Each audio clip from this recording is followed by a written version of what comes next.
In this video, I'm going to show the usefulness of residual plot and how to create a residual plot in the graphing calculator. For this particular example, I'm going to look at the years before the Civil War and the population of the United States. I'm going to plot the data in the calculator. Stat enter allows me to edit the values. I'm going by increments of 10, year 1790 to be year 10 on my calculator. After entering the data, I'd like to look at what is the graph. I'm going to go to stat plot, make sure plot 1 is on, and make sure that it's set for L1 and L2. And then I'm going to plot the data. The calculator has a nice feature called zoom data, number 9. I see the graph, it's curved, it's increasing. So I go to the regression portion of the calculator and I do a linear regression. When doing the linear regression, I want to make sure that the equation is stored in the calculator into Y1. There's nice keystrokes. Alpha trace brings up the list, the Y1 variable, and by selecting number 1, copies the regression equation into Y1. After I have it in Y1, I want the calculator to compute the residuals. A residual is the difference of the actual value subtracted from the expected value with our regression.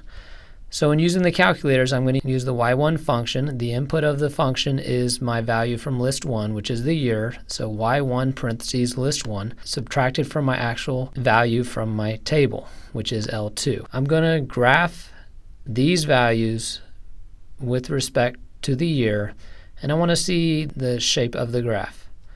I go back to my stat plot. I turn off plot 1. I want to look at plot 2. I set plot 2 to have my X values being my list 1 and my Y values being my list 3. And I make sure that it's turned on and plot 1 is turned off. I'm going to use the zoom data feature again. I see my graph. What I don't want is I don't want a pattern. The pattern tells me there should be another function which will align better with the data points. When I see this, I see a curve. It appears to be a downward parabola. This tells me there should be a function that is more random in the differences of the expected and the actual values. So I go through this process again. I'm going to do a quadratic regression the second time, store it in Y1, go back to my list, change L3 to what I had earlier. It's the same function, you just need to retype it in.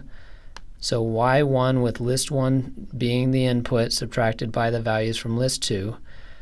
I go back and I graph the data. And I see it's not a parabola this time, but this still seems to have a pattern.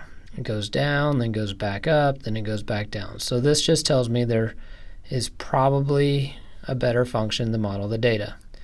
So I repeat this process again. This time I'm going to do a exponential regression. Make sure to store the regression equation into Y1.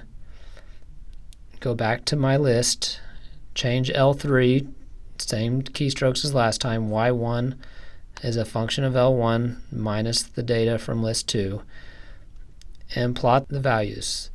This is definitely more random than the last one. I'm going to do one more. I'm going to do a power regression, store the value, the equation in Y1, edit my list 3, adjust the graph, and this one definitely has a better pattern than the last one. Of my 4 functions that I chose from, the exponential regression had the most random difference between the expected value and the actual value from my regression equation. I would continue with a regression using an exponential function. This gives you instructions on how to utilize the calculator to plot residuals, and hopefully with the explanation, a little bit of understanding on how residuals are useful.